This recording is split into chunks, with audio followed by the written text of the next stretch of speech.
The noun eloquence has its roots in the Latin word eloqui, meaning to speak out. It is seen as the quality of forceful and persuasive expressiveness and the power to stir emotions. It means delivering a speech in a clear and coherent manner. One quality of being eloquent is that you sound smart to people whenever you open your mouth to speak. While it's true that some people are naturally eloquent and are good public speakers, anyone can improve this skill with the right amount of effort and practice. In this video, I'll take you through 6 master techniques in which you can develop your speaking and speak more eloquently. Let's begin.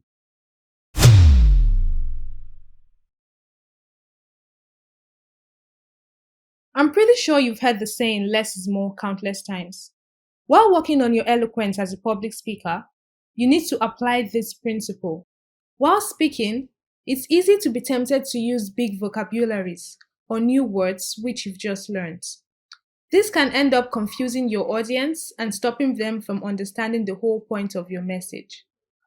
Avoid big vocabularies and simplify your words. We don't judge those who really understand a difficult topic by how they are able to deliver word for word what they've read, but they are judged based on how they are able to simplify the complicated topic and put it in simple terms. Also, make sure you know the grammatical usage, meaning, and pronunciation of words before using them. A good way to know and master the pronunciation of words is to consult your dictionary.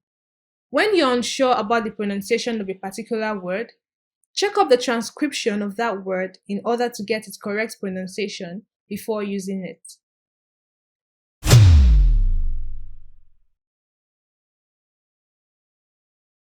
You need to be able to speak clearly in such a way that people can understand and make meaning of what you're saying.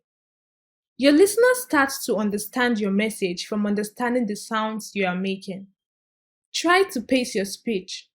If you tend to stutter, mumble words, or speak too quickly, practicing tongue twisters can go a long way in helping you articulate your words well.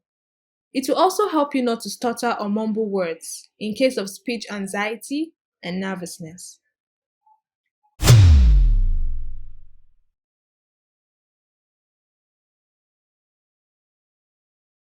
Filler words are words, sounds, or phrases people use to fill in empty spaces in communication, and they usually don't add meaning to what you're trying to say. You use gap fillers when you find yourself often using words like, as in, like, so, This particular gap filler is very common. People mostly use and other gap fillers when they don't know what to say or when they are thinking about what to say next. Gap fillers can be very hard to drop when you get used to them, but you have to consciously and persistently work towards getting rid of them. Avoiding gap fillers then brings us to the importance of reasonable pauses. It may feel less comfortable to replace those words with pauses, especially if you do not deal with silence, but you will end up sounding more eloquent.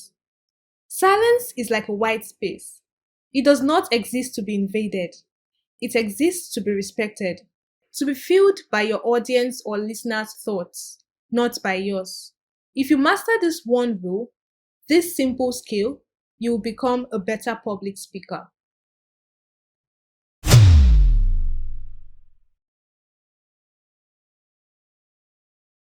One way to win your audience over is by connecting their reality to your words.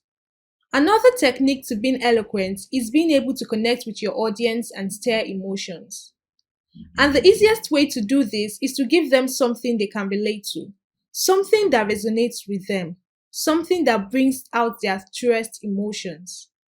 One way to go about this is by knowing your audience, their demography, beliefs, attitudes, and lifestyle.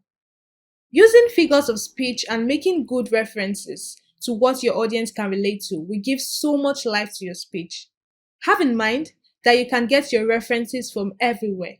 It could be pop culture, classical literature and arts, historical events, and the likes of them. They can make your speech more enjoyable.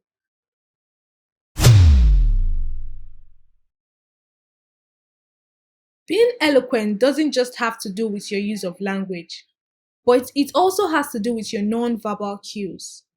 Pay attention to your body posture. The position of your back is the foundation of your body language, and therefore the roots of your eloquence. In order to appear confident while speaking, stand or sit with your spine straight but relaxed. Also, keep your chin up. The position of your head is just as important as the position of your spine, a fact reflected in many common expressions.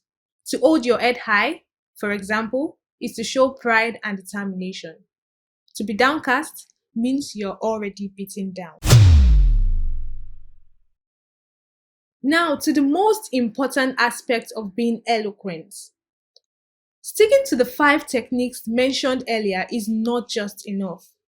There's one more thing that can overall help you on the journey of becoming more eloquent, and that is practice, practice, and more practice.